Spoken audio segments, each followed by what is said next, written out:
Why does the United States pay higher drug prices than other countries? Because America's the only country in the world where 340B hospitals mark up drug prices and PBM middlemen charge billions in hidden fees. Meanwhile, Americans subsidize the research and development for new cures. Other countries benefit, but don't pay their fair share. Crack down on the middlemen. End the free riding. Lower drug prices. Go to balancethescales.org to learn more. Paid for by Pharma.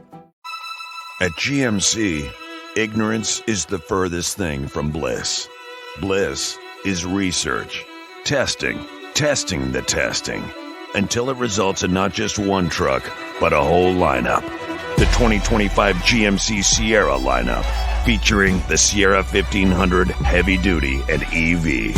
Because true bliss is removing every shadow from every doubt. We are professional grade. Visit GMC.com to learn more. Welcome in, everybody, to the Talk is Cheap podcast, your go-to destination for all things New York Giants. I'm your host, Ryan Novzitsky, joined here by my co-host and NJ.com beat partner, Daryl Slater. And today's we're going over OTAs. I think you guys all know what we're gonna, really get into is how Jaxson Dart looked, how Russell Wilson looked, especially how that pass rush looked, which has obviously made a lot of headlines and a lot of, I think, a lot of players have been talking about it too on Twitter. Abdul Carter tweets out the video, and then Jermaine Illuminor kind of barks back a little bit and says, this is, there's no pads on. Let's wait for the pads to come on, and we'll really see how it looks then. But either way, obviously, that's the one thing that the Giants are trying to build around this year is their pass rush. And we'll get into some of the other things too, leading you guys into training camp. Daryl, how are you doing today? Obviously, a lot of stuff going on at Giants camp. Yeah, I'm doing well. There were 12 spring practices, 10 OTA, 2 mini camp when we were out there for 3 of the OTAs in both the mini camps. So I got to see just shy of half of them. So I've got some decent impressions of where this team's at. Obviously, no pads, no contact, and that's the big asterisk when it comes to the spring. But what we know now is that camp will start July 22nd. That's when the vets report. Rookies report July 15th, and the first practice will presumably be the 23rd of July. So they'll be off and running, the Giants will. And certainly plenty to discuss in terms of like the big storylines. And obviously pass rush is one of them. They should have an excellent pass rush. I think there's no question about that. There are tons of other questions they're facing though, obviously. Yeah, no doubt. And I feel like that obviously starts right there at the quarterback position, the thing that the Giants have been trying to solve for the last 6 years. Let's start with Dart. I mean, because that's the guy that everybody kind of wants to know about. That's the future. Nobody really cares.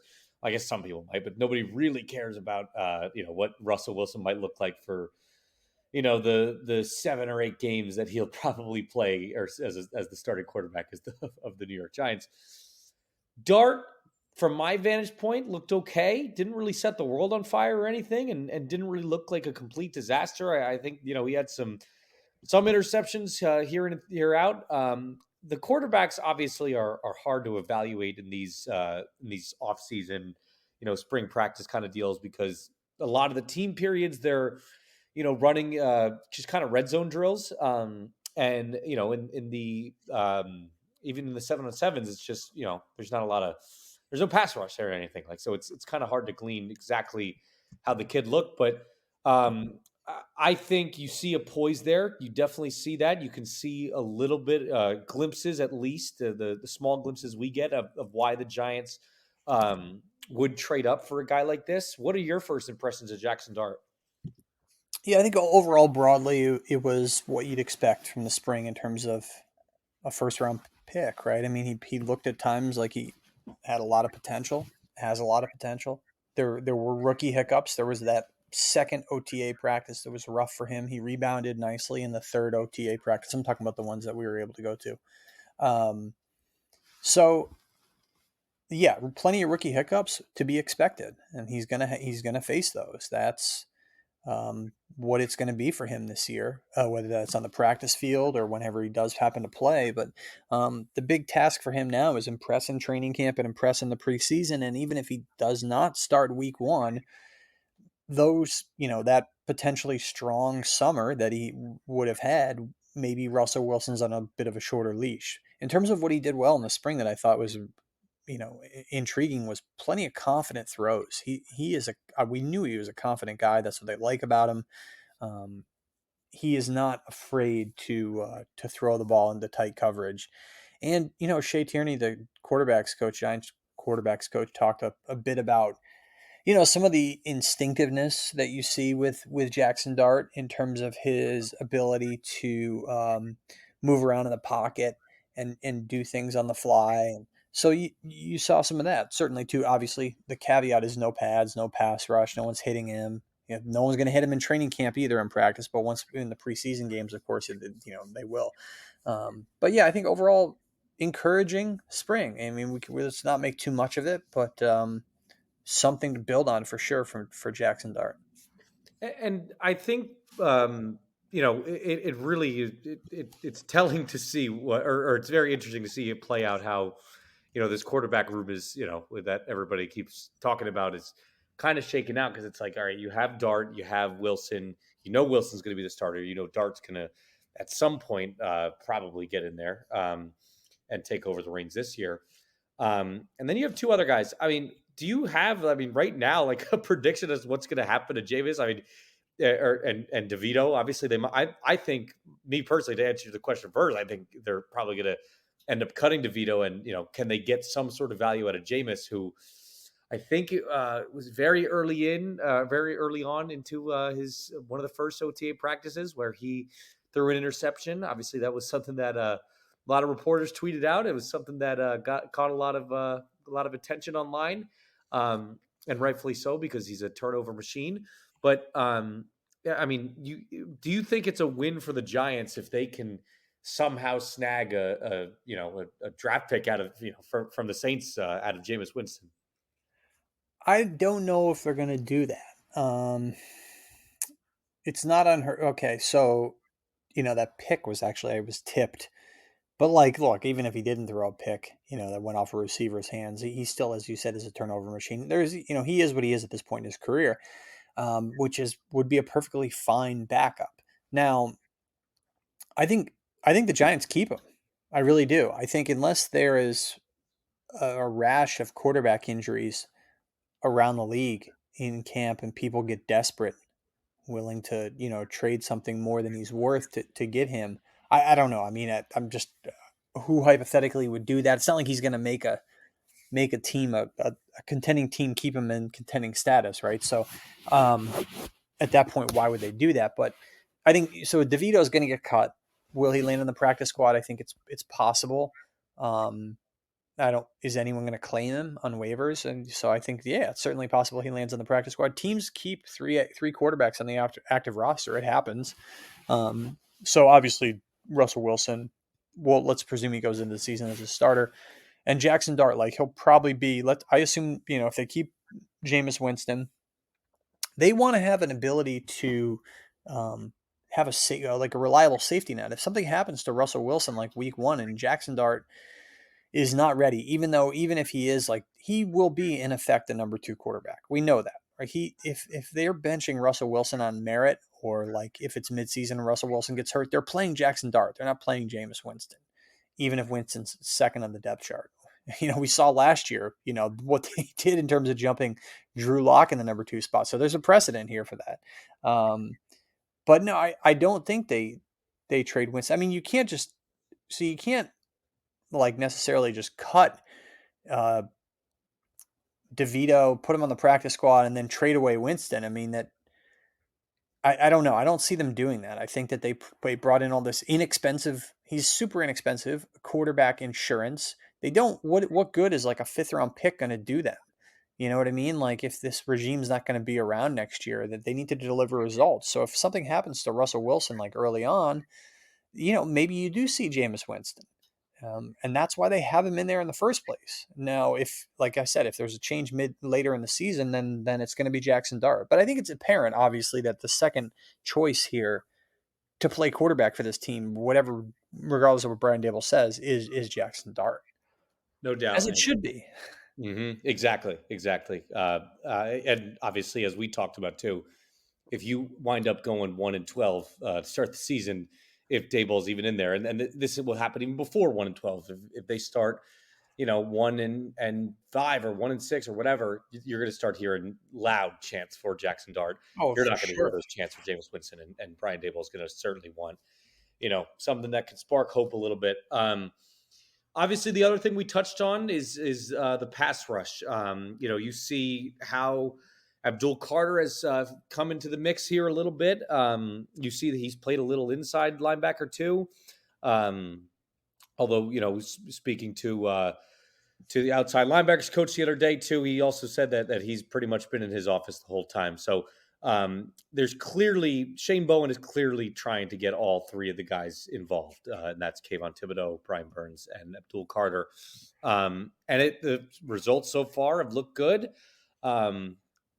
with the caveat that, of course, as Jermaine Illuminor tweeted and then deleted afterwards, there are no pads this spring.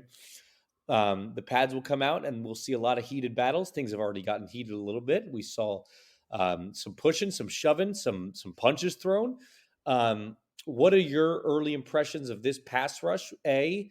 And B, are you concerned at all about the offensive line and how things are getting heated, right already in spring? Love it. Well, yeah, that fight was entertaining for us, right? Brian Burns, James Hudson, Kayvon Thibodeau was in there. I don't know who was Illuminor, the other guy. Yep. Yeah, and some hotheads in there. What a But look, first impression from Hudson, man. yeah, hey, the guy might not do anything all year. At least he gave us a little bit of entertainment on a hot day and second OTA practice when there was nothing else going on. So, look, I think that if they're having to be worried about at any point about their pass rush, they have some major problems this year. It's the one thing they should not, pretty much the only thing that they don't have a question mark around, and then in this team right now, they have too many, or supposedly, right, quote unquote. But I think it'll become obvious based on what we've seen that Abdul Carter is going to be a better option than Kayvon Thibodeau. I think that's the way it's going to unfold. And Kayvon Thibodeau will have to fight to get on the field or be a situational guy. And they're not going to play Carter as an inside linebacker and put Thibodeau on the field. I don't see that happening a lot. I think that certainly they'll be creative at times with their packages, but you draft this guy to be an edge rusher for you. He's going to be an edge rusher. And he's probably going to play a lot opposite Brian Burns. So the disclaimer, of course, is that, again, no pads. Right, but the Giants' offensive line is not good. Like, they're not very good. Now, even if they went into the season fully healthy like they last year, right? Even with Andrew Thomas, they still have a ton of questions, right? They didn't have Andrew Thomas in the spring. Right, he's coming off the foot injury. This is the one that derailed the season, that really derailed the Giants' season in many ways last year. And okay, right tackle Jermaine Illuminor is perfectly acceptable, but he's not a great player, and they have a lot of questions at center with John Michael Schmitz. And will John Runyon even start for them? Where does Evan Neal fit in? They had a lot of kind of backup type players in there in the spring, so there's that. Going against a really good pass rush with no pads, all that stuff. So I think the biggest concern overall, am I concerned? I think it'll be fun to see it get heated in camp, and I think that definitely will happen again. But when the Giants roll out their starters out there, right? Thomas and Illuminor in the bookend, Schmitz at center, then who at the guards? Like Van Roten and Runyon, or maybe somebody else. Who's that somebody else that's going to be an amazing upgrade over either of those guys? So there are significant concerns at every spot on this O-line, I would say, in the middle, of course, in the middle three. And then maybe you could throw Illuminor in there too. So Illuminor said he said the other day, they're tired of being bad. It's like, you are one of the people who controls what it is. It's like that hot dog thing from the Tim Robbins. I think you should leave. We're all trying to find the guy who did this. Now, that's a little harsh because he had he was solid last year. It wasn't like his fault that they had a lot of other guys who are not as good. But the point remains, it's funny to hear a guy say that as if it's this outside analysis of the situation. It's like, no, you could just be better. Yeah, so, well, that's the problem. They have these veterans, and And Schmitz is getting into that territory too, where you kind of know what they are at this point. And that's a good thing with Andrew Thomas because you know he's great when he's healthy. But like, right, what's your read on these other guys? Yeah, exactly. And that's the thing that there's going to be, and it almost feels like the quarterback position too, in a sense, because I feel like you're going to just, at some point this year, Marcus Bowe is going to step in and he's going to have to take over one of these starting Sure. positions for someone. So, it's just, there's a lot of things that are in flux. Illuminor was raving and gushing about Evan Neal the other day. That's another wild card too, but not Yeah. one that I'm particularly expecting to play out and like he's going to win comeback player of the year or anything. Yeah. I'm with you though. I mean, and even the response from Illuminor, the question was about the fight. So his response to the question was, "Oh, we're just tired of being mad." No, dude, you're tired because you and Kayvon Thibodeau just threw punches at each other. So it's one of those things where this is a proud group. They think and Joe Shane's been kind of pumping these tires too a little bit. Like when the offensive line is healthy, they're good. Well, they're okay. They're kind of still bottom half of the league. They're Yeah.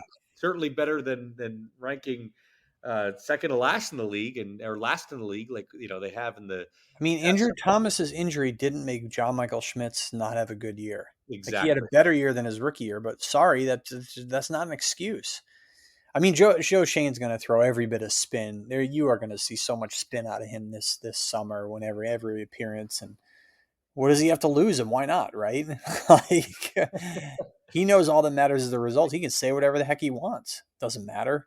It doesn't matter at this point. Like it's his team, it's his roster. These are his players. So no more excuses. Go do something. And the person that is responsible for guiding some of these players, especially on offense, is who is going to be calling plays. Yeah. And it looks like right now it's Mike Kafka, which is a shocker, a stunner of the spring. I thought there was no way in hell that Brian Daboll was going to give up the play calling reins. Really? It looks Yeah. like right now that it's Mike Kafka. Well, uh, if we have a boss and yeah, he sometimes asks us to do things that uh, maybe we're not particularly enthusiastic about, right? Can you handle this? Can you jump on this? Whatever. I don't know what you're And talking about. yeah, no. So you're just gonna hang me out to dry on that. So John Mara basically said, he didn't basically say, he said after the season in that unbelievably bizarre media scrum where he did a terrible job of explaining why he retained these two guys. He said, "Look, I brought it up with Brian Dable. I don't know if he should be calling plays. My goodness, like when I heard that, then I thought it would be a miracle if Dable did call the plays again Yep. this year because the owner came out and basically said." I told him to not call plays. Now he of course said, "Oh, I didn't tell him to not call plays." But sorry, what is that? And then you love how Dable was like, "Well, actually, I brought that up." It's like, okay, sure, yeah. My All right, well then finest fine. If client he press brought if conference he brought moments. it up, then look, if he brought it up and then the owner amplified it in the setting, and they both agree that it's something that would maybe be better if it didn't happen. Once you open that door and say those things publicly, it's not like it's legally binding that Brian Dable can't call plays, but this seemed like the most likely route all along. Especially once Mike Kafka did not get another job, that he was coming back. Because look, I mean, it's not like they were going to fire him. Who would they have call plays? Shea Tierney, I guess. Sure, why not? Right at this point, right? What else? What do they have to lose? But yeah, Mike Kafka did it in 2022 with the Giants, and they had some success. So it's not like it's unprecedented that for him to do it. Um, again, I think a lot of it will come down to personnel, and will Brian Dable be involved? Surely he will. I think that he'll be on the headset. He'll have input. Um, this will not be a situation like a defensive minded head coach where the OC is doing is running the offense. Right. This is still Brian Dable's offense. Um, but I'm not necessarily surprised, no, to see that it's trending toward Mike Kafka being the play caller. Mike Kafka, the return from the broom closet. It's yeah, I mean, it's I thought Dable would have too much pride to give it right back, but like you said, Oh, he it's probably doesn't want to, right? I don't think he yeah, wants to. no, certainly not. And what's going on with his receiver? All right, what's going on with this Malik Neighbors guy that Yeah. somehow this magical toe injury that David Chow, the great David Chow, by the way, I met him when I was in New Orleans. That he's very concerned about. Brian Dable doesn't seem too concerned about. I know you and I the other day, or sorry, a couple weeks ago, we were kind of like parsing through. Did they talk about this at all? Like, I feel like we kind of remember this toe injury, but then it wasn't the toe injury they talked about. This toe injury came out of nowhere, and I feel like this is just going to be his get out of jail free card for the rest of his career. Yeah, last year it was the well, Malik Neighbors had the concussion, as everyone remembers. That's the only injury that cost him game time. But he did have a groin issue, and that he did say like at the time, not a big deal. I've been dealing with this since college. Okay, so when you heard Brian Dable in the spring say like, "Oh, this toe, he's been dealing with it since college," you're thinking, "Wait, where have I heard that before?" Well, it was about a groin injury. So now he has two nagging issues that he's been dealing with since college. Now he had a great year last year with terrible quarterback situations. So it's not like the groin held him back in any way. He had a concussion, obviously, and that's why he like literally wasn't allowed to play in those games when he didn't play. But now the toe thing has to be concerning. You're talking about a guy who plays a position where you have to push off, you have to be explosive. I mean, obviously, you're an NFL receiver. It goes without saying you have to do those things. So it it should be concerning. I think it should be a bit of a concern for the Giants. Of course, Brian Dable is going to say nothing to see here. That's like so typical. I don't know if people realize this, but NFL coaches lie all the time. So um, I don't take it for worth anything what he says about this, like that he's not worried. It means nothing to me. I put no value in that whatsoever. Until Malik Neighbors gets out there in training camp and um, performs at a full speed, then I will, believe what I see that this is something to not necessarily be concerned about until maybe it comes up again. But I'm not taking Brian Dable at his word. No way about I'm quite frankly about a lot of things, and that's just not him. That's just an NFL coach. These guys say what they have to say to get out of a situation where they don't have to answer any more questions. So, look, I mean, he might be telling the truth. It's possible, but we'll see. I'm going to take a wait and see skeptical approach on this. It's one of those things where you kind of know, okay, Malik Neighbors is going to have 1,500 yards next season, and we're all going to kind of forget about it, and he's Sure, never going to have to do OTAs again. maybe, But yeah, also, it's like, all right, man, like you're not on you're not on the Eagles, you're not on the Chiefs, you're not. This isn't one of those. You're on the Giants, man. Let's go. Like this is you guys all kind of need some work. I know that Malik Neighbors is obviously kind of above the rest in terms of talent level. But come on, man. it would have been ideal for him to get out there with a new quarterback, no doubt. Two new Exactly. quarterbacks, three, yeah, three. Mhm. Not that he would have worked with Jameis Winston, but in terms of working with the second team, but um, yeah, it would have been ideal for him to be out here, and they would have. I'm sure they would have, but it doesn't make sense to push him. And you know what? Like, okay, he's dealt with this since college, but it's not like something that was mentioned coming out of college for him in terms of like, oh, by the way, he's got this like toe thing that you might want to keep an eye on. It's chronic or whatever. No one heard about this until now, right? So it's not like it hurt his draft stock. So um, maybe it's not a big deal. But again, you balance that out with, okay, it makes sense to be cautious and not put him out there in the spring, even though it would have been beneficial for him to get the reps with his new quarterbacks, plural. Um, but again, will he be out there practicing July 23rd on the first day of training camp? And if he's not, then I think it's, it's like, what the heck's going on here? It sure is. Yeah, it sure is. Daryl, we're rounding out the show here with one final early position battle that came out of nowhere, or maybe not to some. Deonte Banks is not might not be the number 2 corner. Obviously, we saw that it was Cordell Flott also got some reps at the number 2 corner spot.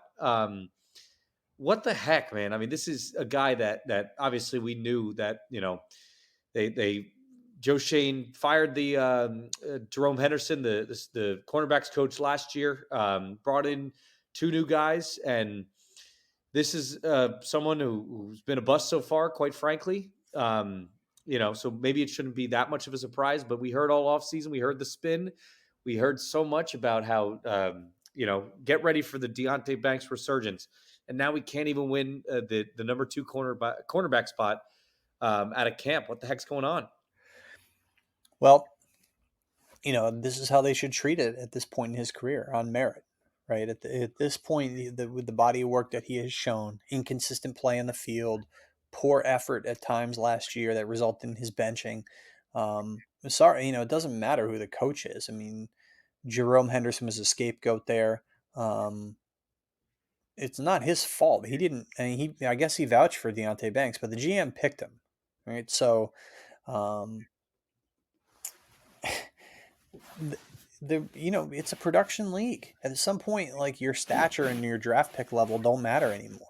And is Cordell Flott, you kind of know what he is at this point. He's solid, not spectacular. Is he better than Deonte Banks? He might not be. And honestly, Deonte Banks, like you said, looks like a bust. So does it matter who they put out there between the two of them? They might have a problem either way, honestly. So people are going to target that spot. Paulson Adebo at the other spot, he's their new number 1 corner. And, it's not like he's Darrelle Revis 2.0, but he will give them some stability there. Certainly an upgrade from Banks as the number 1 corner. But yeah, I mean, it's the right move to make Banks battle for his job in a spring and summer, coming out of a season in which he was benched for not trying. I think to do it any other way would be, I think, like poor effort or poor form or whatever, poor showing by the coaching staff. And, it has to be a meritocracy. And, yeah, I think that it makes sense. When they signed Adebo and we said, I think we both wrote at the time, like they're bumping Banks to the number 2 cornerback spot for now. Like, I think there was always a possibility. I didn't think they were going to have him be pushed in the spring, but I thought, hey, he'll maybe go into the season as the number 2. He might struggle, get benched, and they put Flott in.